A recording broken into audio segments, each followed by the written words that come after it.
Welcome back to ARS traveller.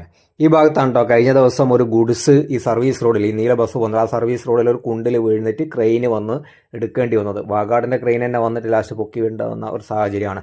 നമ്മൾ കോഴിക്കോടിലെ കേരളത്തിലെ ഏറ്റവും ക്ഷമാശീലരായ ആളുകൾ എവിടെയാണെന്ന് ചോദിച്ചു കഴിഞ്ഞാൽ ഞാൻ പറയും പയ്യോളി, നന്ദി അല്ലെ വെങ്ങള റീച്ചുള്ള ആളുകളാണ്.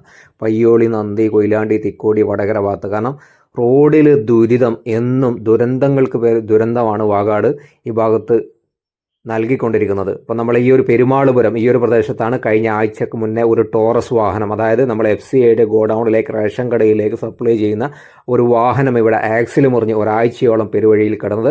ഇപ്പോൾ ഇവിടെയൊക്കെ റോഡാണോ തോടാണോ അല്ലെങ്കിൽ ഓഫ് റോഡാണോ എന്ന് തിരിയാൻ പറ്റാത്ത ഒരു അവസ്ഥയാണ്. ഇവിടെ കംപ്ലീറ്റ് കുണ്ടുകളും അതോടൊപ്പം തന്നെ ഈ മണ്ണൊക്കെ കണ്ടാൽ നിങ്ങൾ ഏതോ കാലത്തടിച്ചത്, അതിൻ്റെ മുകളിൽ മരങ്ങൾ പുല്ലൊക്കെ പൊടിച്ചു അങ്ങനെ കിടക്കുകയാണ്. അപ്പോൾ കഴിഞ്ഞ പെട്രോൾ പമ്പ് വെള്ളത്തിനടിയിലായ ഒരു പ്രദേശമാണത്. അത്തരത്തിൽ എന്നും ദുരന്തങ്ങൾക്ക് മേൽ ദുരന്തമാണ് ഈ ഭാഗത്ത് വാഗാട് സമ്മാനിച്ചുകൊണ്ടിരുന്നത്.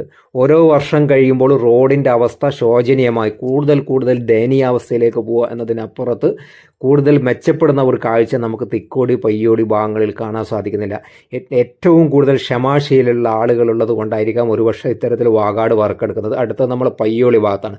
പയ്യോളിയിലും ഏകദേശം 2 വർഷത്തിന് മുകളിലായി ഇവിടെ 10 പില്ലർ കോൺക്രീറ്റ് ചെയ്യാൻ തുടങ്ങിയിട്ട് ആ പില്ലറിൻ്റെ നമ്മൾ ഗേഡർ ഇൻസ്റ്റാൾ ചെയ്തിട്ട് ഏതോ കാലം കഴിഞ്ഞു. പക്ഷേ ഇതുവരെ പൂർണ്ണമായും കോൺക്രീറ്റ് ചെയ്യാൻ കഴിഞ്ഞിട്ടില്ല. ഇതാണ് നമ്മൾ പയ്യോളി, നന്ദി, തിക്കോടി ഭാഗത്തുനിന്നുള്ള വാഗാടിൻ്റെ ഒരു അനാസ്ഥ. എന്താണ് ഇനിയും ഇവർക്ക് വർക്ക് സ്പീഡാക്കാൻ ഇത്ര കാലതാമസം എന്നാണ് എത്ര ആലോചിച്ചിട്ടും മനസ്സിലാവാത്തത്.